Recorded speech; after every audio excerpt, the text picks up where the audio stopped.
స్వస్థతశాల ఇది నా యేసు నివసించశాల.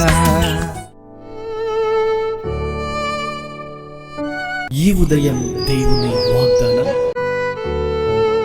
దేవునికి స్తోత్రములు కలుగునుగాక, దేవునికి మహిమ కలుగునుగాక.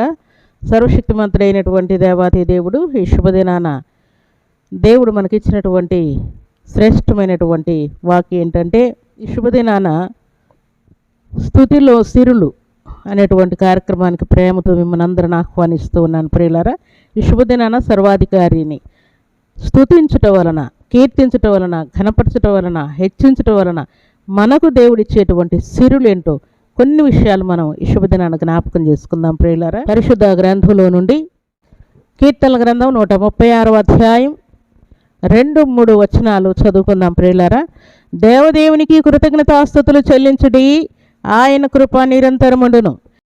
ప్రభువుల ప్రభువునకు కృతజ్ఞతాస్తుతులు చెల్లించుడి, ఆయన కృప నిరంతరముండును. దేవుడి శ్రేష్టమైన మాటలు దీవించి ఆశీర్వదించునుగాక. స్తుతిలో ఉన్నటువంటి దీవెనలు, స్తుతిలో ఉన్నటువంటి స్వస్థతలు, స్తుతిలో ఉన్నటువంటి ఆశీర్వాదములు, స్తుతిలో ఉన్నటువంటి బలమును, స్తుతిలో ఉన్నటువంటి పరిశుద్ధతను, స్తుతిలో ఉన్నటువంటి గొప్ప శక్తిని దేవుడు మనకివ్వాలని దేవుడు కోరుకుంటూ ఉన్నాడు. ప్రియులారా, అందుకే దానియేలు గ్రంథం 9వ అధ్యాయం 9వ వచనంలో, మేము మా దేవుడైన యెహోవాకు విరోధముగా తిరుగుబాటు చేసితిమి, అయితే ఆయన కృపా క్షమాపణ గల దేవుడై ఉన్నాడు. మేమేమో దేవునికి తిరుగుబాటు చేస్తూ ఉన్నాము, కానీ మా దేవుడు మాత్రం కృపగలిగిన దేవుడుగా, క్షమించే దేవుడుగా ఉన్నాడని భక్తుడైనటువంటి దానియేలు దేవుణ్ణి స్తుతిస్తూ ఉన్నాడు. ప్రియులారా, అలాగే క్షమించే దేవుణ్ణి మనం కొనియాడవలసి ఉన్నదని దేవుడు జ్ఞాపకం చేస్తూ ఉన్నాడు.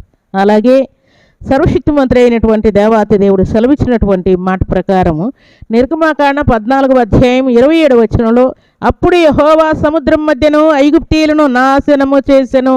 శత్రువులందరినీ కూడా ఆశ్చర్యంగా కొట్టకుండా, తిట్టకుండా, ఒక ఖడ్గము, కత్తి ఏమీ లేకుండానే ఫరో యొక్క రథ సైన్యాన్ని దేవుడు సముద్రంలో ముంచివేసి తన బిడ్డలకు ఘన విజయాన్ని ఇచ్చినట్లు అక్కడ వ్రాయబడి ఉన్నది. ప్రియులారా, అందుకని శత్రువులను హతము చేసినటువంటి దేవుణ్ణి వారు ఘనపరిచినట్లు వ్రాయబడి ఉన్నది.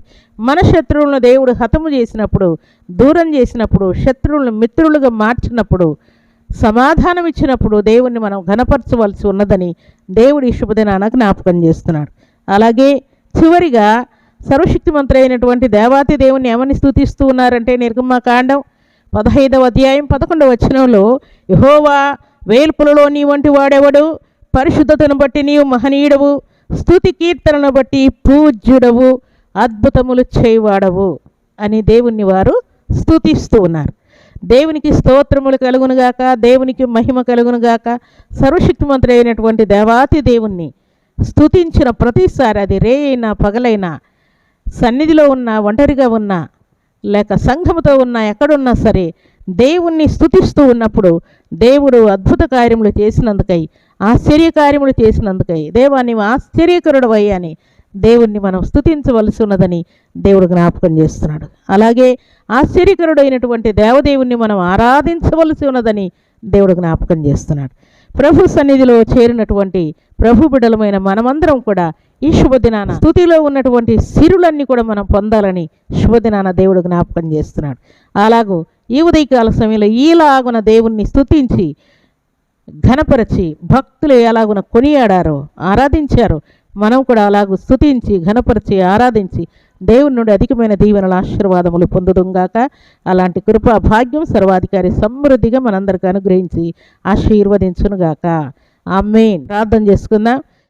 భూమి ఆకాశములను కలుగు చేసిన మా తండ్రి, మీకు స్తోత్రాలు, వందనాలు చెల్లిస్తూ ఉన్నాను. ఈ మాటలు విన్న బిడ్డలందరూ కూడా మీరు ఆశ్చర్యకరుడని, ఆశ్చర్యకార్యములు చేసి గొప్ప దేవుడని మిమ్మల్ని ఆరాధించినట్లుగా మహిమ కార్యములు జరిగించి మీ బిడ్డల నోట తండ్రి స్తుతులను మీరు ఉంచుతూ మీ నామానికి మహిమ తెచ్చుకునమని ప్రార్థిస్తూ, శ్రేష్టమైన శక్తి గల మీ నామానికి స్తుతులు చెల్లిస్తూ, మీ బిడ్డల స్థుతిలో ఉన్నటువంటి దీవెనను, ఆశీర్వాదాన్ని, బలాన్ని, స్వస్థతను పొందుకొని మీకు ఇష్టల యోగ్యులై బ్రతుకున్నట్లు మహిమ కార్యం జరిగించి మేలు చేయమని, ఈ దిన దీవెనల ఆశీర్వాదం సమృద్ధిగా ప్రతి బిడ్డకు దయచేయమని యేసుక్రీస్తు అతి పరిశుద్ధమైన నామున స్తుతించి ప్రార్థించి అడిగి వేడుకుంటున్నాము తండ్రి. ఆమేన్.